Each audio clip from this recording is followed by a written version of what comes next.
Hi everyone and welcome, this is the Apostate Prophet. We are in the 21st century. I can't believe it. By now, we know many facts about our planet, our solar system, and the universe in general. We know that our Earth is spherical, that a moon orbits our Earth, that we revolve around the Sun, a star, that the Sun revolves around the center of the galaxy, the Milky Way, and that the galaxy floats in a vast universe, which contains an immense number of other galaxies, stars, and planets as we can see only so far. At least two of these details, that our Earth is spherical and that we revolve around the Sun, are common knowledge that even the least informed people in an average society are aware of. It would really take extreme ignorance and delusion in the face of all the evidence and the clear sight that we have to claim that our Earth was not spherical and in space, and that we don't revolve around the Sun, that the Earth is the center of the universe, for example. It was very common for different cultures in the past, however, to believe that the world was something completely, absurdly different. Different cultures had different primitive myths about the Earth. In ancient Mesopotamian mythologies, it was a predominant belief that the Earth was a great piece of land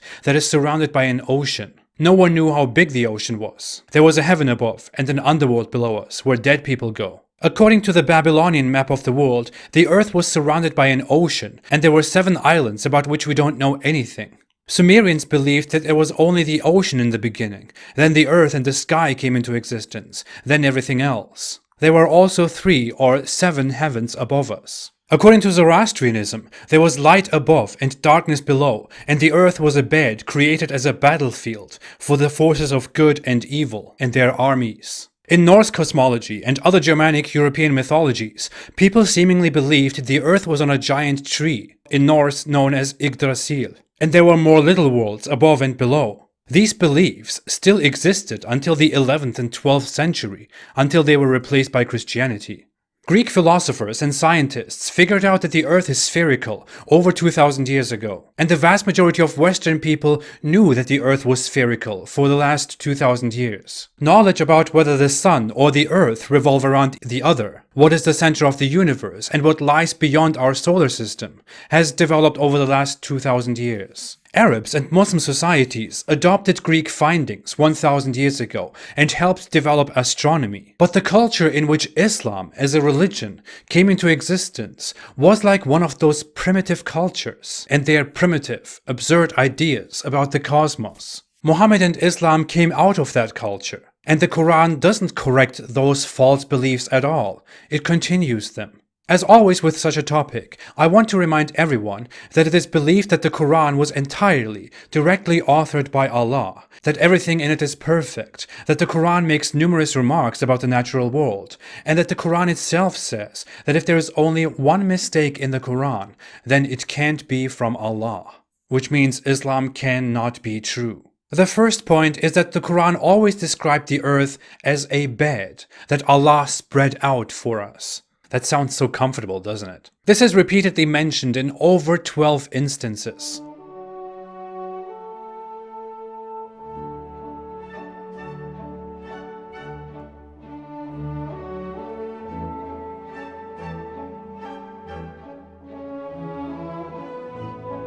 Now, Muslim apologists want to make excuses and explain that this merely means that the earth was spread out for us so we can walk on it. So it is plain to us to walk on and build on. It doesn't refer to the shape of the earth. But that doesn't make any sense. There is absolutely no point in saying that Allah spread the earth and made it a bed when talking about this. The earth is a gigantic, round, solid object that we can live on as it is logical. There is no spreading or anything that needs to be done for a round and solid spheroid to walk on and live on. There is no spreading here. There is no such thing. It is just a round object and you walk on it. That's how it happens. I don't even know how else to argue with this. It clearly sounds like what it clearly sounds like. Allah spread the earth and made it a bed. Which sounds like this, not like this. I mean, seriously, how hard would it be for the Quran, for a divine book that amazes the world, to describe that the earth is actually a sphere, that it's actually round, that everything is pulled together by gravity, that we walk straight on opposite sides of it? If such knowledge was found in the Quran in the 7th century, in Arabia, that would be impressive. Not this.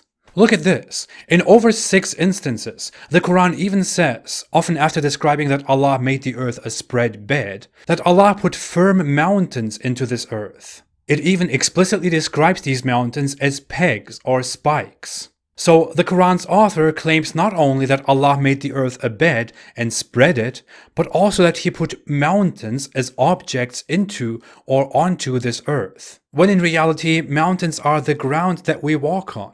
When Muslims argue that this spreading and making the earth like a bed simply means that Allah made the earth plain to walk on and not bulky, they completely miss or ignore the fact that an unspread earth would be a mountainous earth. Yet the Quran clearly says that mountains were separately placed into the earth by Allah after he made the earth as a spread bed, which is highly scientifically ignorant on such an extreme level.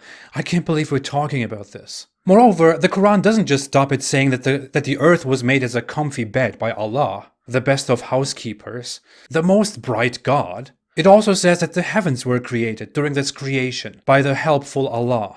In one instance, it says that the earth was finished, and then Allah turned himself toward the heaven and made it 7 heavens. Just like the Sumerians and many other Mesopotamian cultures believed, primitive cultures believed, the Arabs also believed that there were 7 heavens above us, and the stars were in the nearest of those heavens. Now, where exactly are those heavens in all this? Is the entire vast, seemingly endless universe that we see around us the first heaven? Since the Quran says that's where the stars are. It's funny, according to the Quran, Allah actually created the heavens in only 2 days, while creating the earth and everything in it in 4 days. Why are we given a number of days anyway? And why and how did Allah create this endless, vast universe in 2 days, but this tiny, insignificant planet in 4 days? Of course, all that is ridiculous. This here is clearly not what the Quran describes. The Quran came out of a very primitive culture that simply believed in what similar primitive cultures believed in.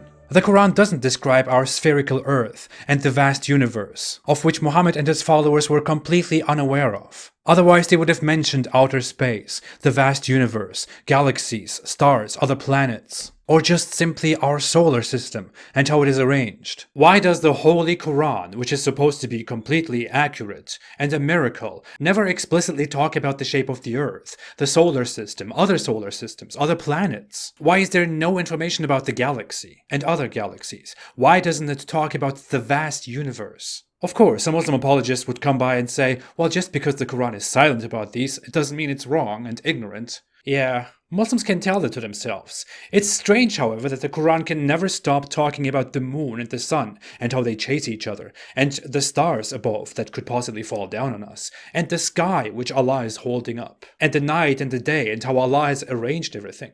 What the Quran describes is water.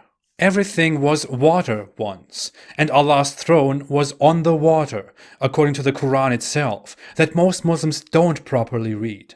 In fact, Muhammad explains in a completely authentic hadith that there was Allah first and nothing else, and his throne was on the water. And then Allah wrote everything and created the heavens and the earth. The Quran actually teaches that nothing means water, which means water is the universe. Water is the origin of everything. That's why the Quran says that Allah created everything from water. Water is the world, according to the Arab pagan cosmology. Then Allah created the heavens and the earth as one entity and separated it into the heaven and the earth. He spread the earth and made it a bed where we can walk and live on, and put mountains and rivers and roads into it. He created animals and everything on the earth. Meanwhile, the heaven was just a smoke, and then he created 7 heavens of that above us. And he sent water, rain, down from the sky to make plants and vegetables and fruit grow. Remember, the universe is water, and Allah sends water as a blessing from the sky. Rain is a blessing, and he knows very well not to bless his beloved Arabia with those rains. Somewhere in those heavens, the sun and the moon chase each other, and day and night chase each other. The night, which is literally the absence of sunlight, is also described as a veil, by the way, which covers the day, of course. The stars are little lights that are in the nearest heaven. Some of them are thrown at devils who live among us when they try to sneak up through the heavens to listen to Allah's secret messages between him and his angels. Speaking of it, Allah is in or on top of the heavens since He created the heavens and the earth. The Quran says that Allah established Himself above His throne, and Muhammad reportedly said that Allah's throne is above the highest heaven. But Muslims can't really agree where Allah's location is, which is why I will lengthily talk about where Allah is. Muslims insult and banish each other over that. Believe me, it's a very funny shit show. By the way, the Quran doesn't only teach that there are 7 heavens, it also tells us that there are 7 earths. It says it is Allah who has created 7 heavens, and of the earth the same number. In the hadith, Muhammad refers to these earths as below us, as down. So they must be down here, toward the center of this spheroid. And one day we will dig down and find those earths, of course. Seriously, on a plain reading, if we read the Quran as it is, this is the world that the Quran describes. If you didn't know what the world and the universe actually look like, and you only read the Quran, this is what you would understand. And that already tells so much, it couldn't be clearer. But nowadays, now that we know that this is not what the cosmos looks like, Muslim apologists take all these numerous Quran verses and reinterpret them, trying to make us think that the Quran was not only not inaccurate about the cosmos, but that it also accurately described it. Actually, that's what they want to make themselves think, because otherwise Islam's divinely revealed perfect book would be inaccurate, which would mean Islam is wrong. Well, it really looks like Islam is wrong. It is very clear that Islam describes such a primitive world, and the mere fact that Muslims so brutally try to reinterpret and explain all these numerous verses simply shows how ignorant Islam actually is, and how people only started believing in it because it was so violently spread to them. And the cultures that adopted Islam merely shaped and changed Islam with time according to everything they learned. When they learned something new, they simply reinterpreted what Islam says, because they couldn't abandon it or change it. When 1000 years ago, Arabs took astronomy from the places they conquered and studied and helped develop it, they reshaped Islamic beliefs, and Islamic scholars lengthily discussed the shape of the world. In fact, it is very commonly known that Muslim astronomers mostly believed in the old Greek Ptolemaic model, the geocentric model of the universe, where the Earth was falsely assumed to be the center of the universe, and the planets, the stars, and the sun were revolving around the Earth. Think about it. If the Quran did actually accurately describe the universe, the world, and our nature, as Muslims today often want to claim, then why did Muslim astronomers, of which Muslims today are so proud of, actually believe in a completely false model of the universe and support that with the Quran as undoubtable proof? We have meanwhile understood that neither the earth nor the sun are at the center of the universe, but that we are rather at some completely insignificant point, a random point in a vast universe. There are over 100 to 200 billion galaxies that we can detect, over 2,500 planetary systems that we have discovered only in our galaxy, and we are on one planet in one of those planetary systems. We know this now. No thanks to Allah the Almighty and His sweet Prophet, who was afraid of clouds and who thought that the sun goes to visit Allah at night. That's because Muhammad was not a holy prophet of the Almighty Allah. He was just some random deluded merchant who happened to be successful in spreading his deluded message with force. Seriously, it's time to stop. Thanks for watching. If you like this video, don't forget to like, to subscribe, and to share it with all your family and friends to watch it at home while the coronavirus is going around. I know I'm very insensitive, but if you want to support me and my cause against a different virus, you can support me on Patreon or on apostateprophet.com. I appreciate your support very much. I will be back. Have a great day and stay away from Islam.